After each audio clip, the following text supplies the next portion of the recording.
Right. OK, well, huge win for Thomas Frank and Spurs against Borussia Dortmund on Tuesday. But how significant will the outcome of their game against Burnley on Saturday be for Frank's future? Spurs beat Dortmund 2-0 in the Champions League, but they're winless in 4 in the league and sit 14th. OK, Tim, when they lost against West Ham, did you still expect Thomas Frank to be in charge a few days later? We're now Thursday. I thought it was going to be very difficult for him to be able to keep his job after that result. It was a must-win game against a team who couldn't win a game, had been struggling, certainly in your own turf. You know, they come to the Tottenham Hotspur Stadium and won the game in the last gasp winner from Callum Wilson. Yeah, but I felt it was going to be difficult. But then again, when you think, well, who are they going to bring in? You know, is there anyone out there at the moment who they want to give the job to? You're better off keeping Thomas for the interim period, you know, if you've not made your mind up on him. I thought it was an encouraging performance against Dortmund. There was a lot of pressure on that game. They did very well. I thought they played with an attacking style of football. But it just shows you the gap between English football and the Bundesliga at the moment, apart from Bayern Munich, who we talked about with Harry Kane there. Tottenham 14th in the Premier League, outplayed the German side. Luckily, Tottenham have Eintracht Frankfurt in the last game to qualify for the knockout stages. So they're doing brilliant in the Champions League. Their performances have to pick up in the Premier League. They've got a huge game away at Burnley. You know, But what if they lose that one? Well, we keep saying it. We keep going, well, if you lose that one, lose that one. I've said it for 3 weeks now. What about if you lose the next one? If you lose the next one, he's got to be under pressure. The pressure would mount up, certainly. Away at Burnley, they can't get a result at the moment. They're always competitive. Scott Parker's teams always are. At Turf Moor, it's going to be difficult for Tottenham, but they should win that game. But they should have beat Bournemouth. They should have beat West Ham. They should have beat Fulham at home. So they're not playing with any style, and they're not getting the results, unfortunately. Well, did you hear on Tuesday who Jamie O'Hara would like as interim manager until the summer? Did you hear that? No. It's the man with the top home record at Tottenham in recent years, which we can show you now, actually. He said he wanted Tim Sherwood with 72.7% of a home win rate. And you can see there the comparison with Thomas Frank, who's currently in charge. What do you think of O'Hara saying that about you? Well, it's a little bit disrespectful because they've got a man in charge there already. Thomas is there. He's under enough pressure as it is. So it's very difficult. Hypothetical, obviously. If they was to get rid of him and they was to come back to me, I would ask the question. We'll play a game now. You interview me, Tom. I'm Tim Sherwood. You be the decision maker, whether it's Johan Lang or Vinay. Yeah. And I would say to you, my first question would be, well, what does success look like? We mentioned that earlier in the show. Between now to the end of the season, I want you to make sure that we are still in the Champions League next season. I would say we've got more chance of doing that by winning the Champions League than we have through the league position at the moment. So I think it's very difficult.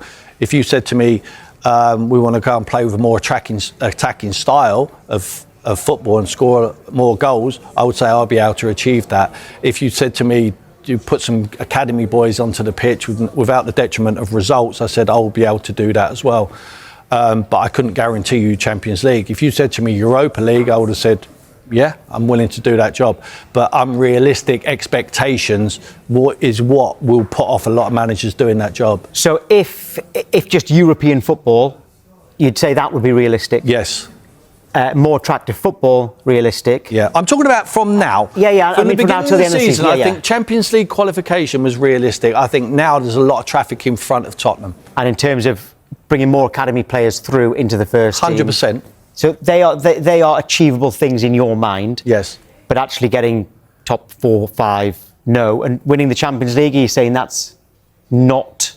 Well, it's very unrealistic, isn't it? Okay. Tottenham could be, if they get some players back to fitness, they can beat anyone on a one-off game. You know, we've seen them do it. They did it in Europa League last year. Obviously, it's not the Champions League. It's not the quality of teams that are in it.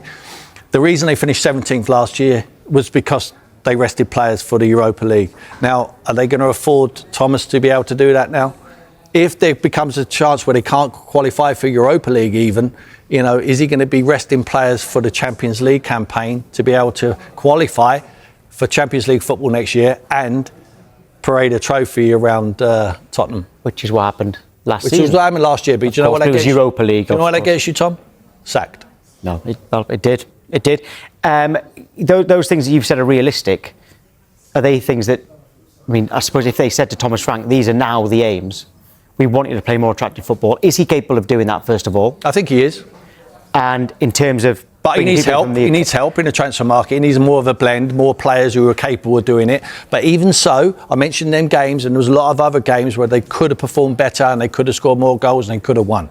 They should have won. In terms of bringing academy players through, some managers just don't do that. I'm not saying Thomas Frank is one of them because we don't know yet. He hasn't been there very long. But new managers certainly don't normally look to the under-21s. No, perhaps they haven't got the trust in the young boys, and perhaps they've got such a big squad in the first team that the opportunities are not there for the boys to be able to train, so the manager can actually see them. How many games is he actually going to watch for the under-21s or the under-18s? You know, that's the questions you have to ask the manager. But it's a different club to when I was there. When I was there, I felt like it was a priority to breed your homegrown players and give them an opportunity to play. Not all of them will make it, we know, but I think sometimes it thickens up your squad, it saves you a lot of money, and then you can go out and buy and make the difference player with the money what you saved, what your academy boys are stocking your squad up with. But actually, a manager who did play young players at Tottenham was Mauricio Pochettino. This week... Did he? You know more than me. Well, he did and he didn't. He did, but I don't think he gave anyone a chance who hadn't already rehearsed. I think he carried on with it, like with Harry Kane, for instance. He brought him on, he took him to another level. It was fantastic by giving him the platform and the opportunity to play.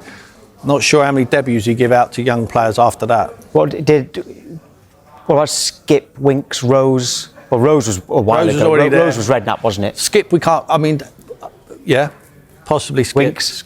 Was that him or was it? That might be new. In fact, it might have been Redknapp. I don't know. But you know, it's like what I'm saying is that he would not play him, but I'm not sure he did it blind. Right. He didn't give him the opportunity. Fair enough. The reason I ask about him is because this week, and we all appreciate that there is not a job available, but Tottenham fans are really calling for Mauricio Pochettino. Yeah. Why do you think that is? Because he had the success, relative success, without winning anything. He took him to the Champions League on a regular basis. Champions League final. Attractive football. But this, I talked about it earlier. They had Harry Kane and then Heung-min Son for a large period of that. Dele Alli, with young Dele Alli who come from MK Dons, who was absolutely fantastic and developed under Mauricio. So he had better players than this group, certainly, and that's why you go back to it. Don't matter who's in charge, whoever's in charge of recruitment and bringing in the players has a key role to play at any football club, not only Tottenham Hotspur. Just to back you up there on bringing players through the academy, I've got the team up from your last game in interim charge of Tottenham. How many players do you think you had who'd come through the academy? 11. So 14 players played altogether. How many do you think there were? 5. Rose? Yeah. Kane? Yeah. Velkovic came through, didn't he? Yeah. Milos, yeah. Pritchard? 4, yeah. Enteleb? 5. 5. There you go. You've backed your own point there. But probably the result wasn't good enough, was it? The result, no, wasn't good enough because you only won by 3-0 and if I'm in charge, I wanted 4. Final quick question. David Ornstein's reporting that Lucas Bergvall's set for a spell out with injury. Shame. Got injured against Borussia Dortmund, an ankle sprain. How big a loss would that be? He's a promising young player, isn't he? We haven't seen the best of him yet, but he's certainly a player who looks like he's got the attributes to be a top player. Real shame for him, that.